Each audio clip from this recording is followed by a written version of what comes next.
headlong flight, the white shield warrior from Argos, who marched here fully armed, now forced back by your sharper paws.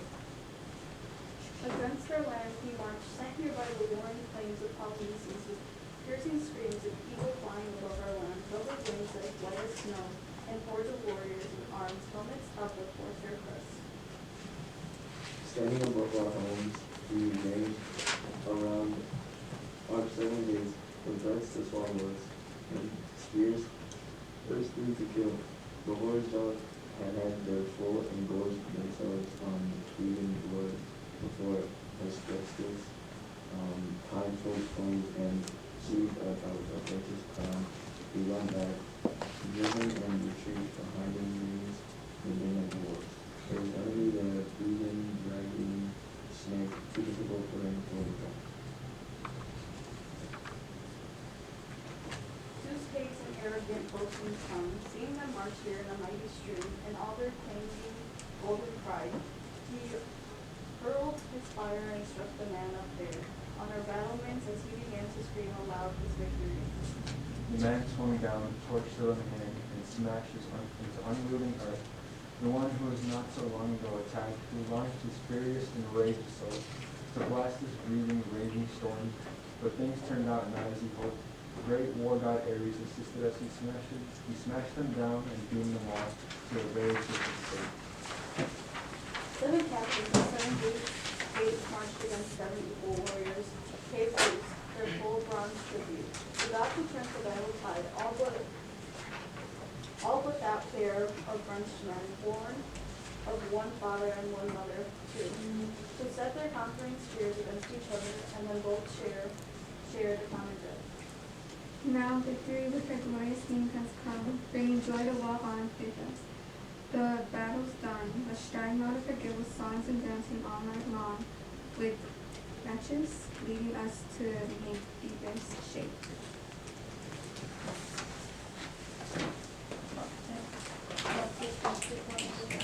And we've got to give snaps or claps or whatever. Great job, guys. Great job. Loved it. All right. Great job. Beautifully done. Definitely not a poetic chorus, but I didn't want you to sing.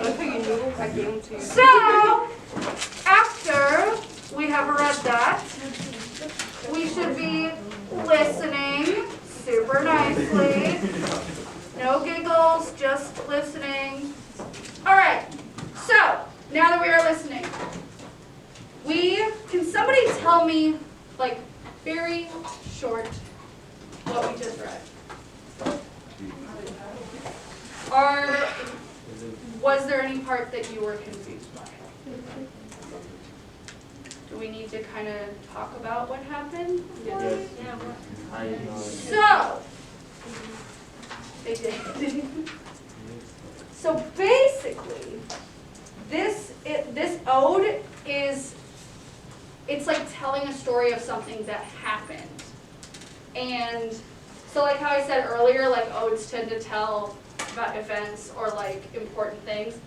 So it's telling about that war that was referenced by the 2 sisters. Remember how they talked about their brothers and how they died? And then like one was buried, one was not, you know, that part.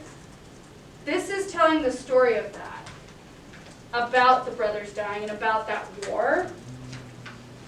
And essentially it's like, does anybody understand about how the gods were brought up? No? Not really? So basically, it was talking about this war and like those 2 brothers dying, and the whole part with the gods is that like these people were, you know, like hungry for power. And then there is a part that kind of talks about how death was kind of the thing that brought them all down. So it's kind of like no matter how much power or like war ends in death, and that's kind of the thing that took them down. Does anybody have anything to add to that? Because other stuff did happen.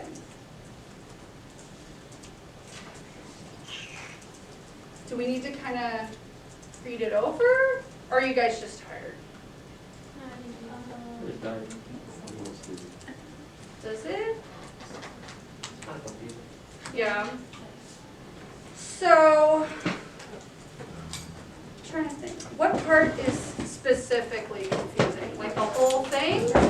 The first part? Oh, with like the first strophe? So, did you say that there was a, Miss Halusek, was there something in their book that's not in ours that talks about like a summary or something?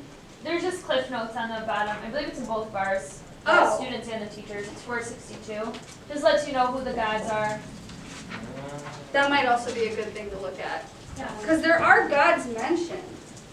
And like the strophe 1 talks about, it kind of sets up this war. Yeah, so there's Zeus and Ares.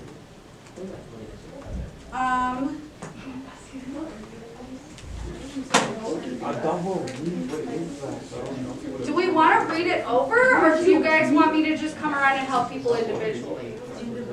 Individually? All right, because it seems like some of you know it and others don't, but I want to let you guys get cracking on this. So maybe, if you need help, hey guys, if you need help, raise your hand, and then if you don't need help, you can get started on the activity. Because I feel like everybody's confused about different parts, so maybe I'll just go over like what and like fill in the blanks with you guys.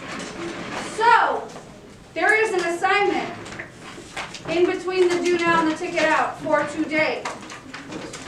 It has a bunch of blank on this table. You're only doing the first one because we only read the first ode. That's what I was saying. Does that make sense? Yeah. Yes. And if you have questions about this, so you're doing a summary, and then you're connecting it to the previous scene, so the scene with the sisters, which you can also keep your books out to reference back if you need a reminder, and then the purpose of the ode. So that's what you're doing for the first ode that we just read, and you're just doing this row. I know that like you're not complete, so it would feel weird to turn in, but turn it in when you're done, just so that I know who did the assignment for the day. So even though you're only doing one part of the document, still turn it in. And then, if you finish early, there is a ticket out that you could also respond to. And if you finish everything, do now ticket out all of that, raise your hand and I will tell you what else you could do. Okay. Perfect? Spectacular. All right. If you need help, raise your hand and I will come get you. Awesome. Me too. Well, I don't have to work tonight, but I have to.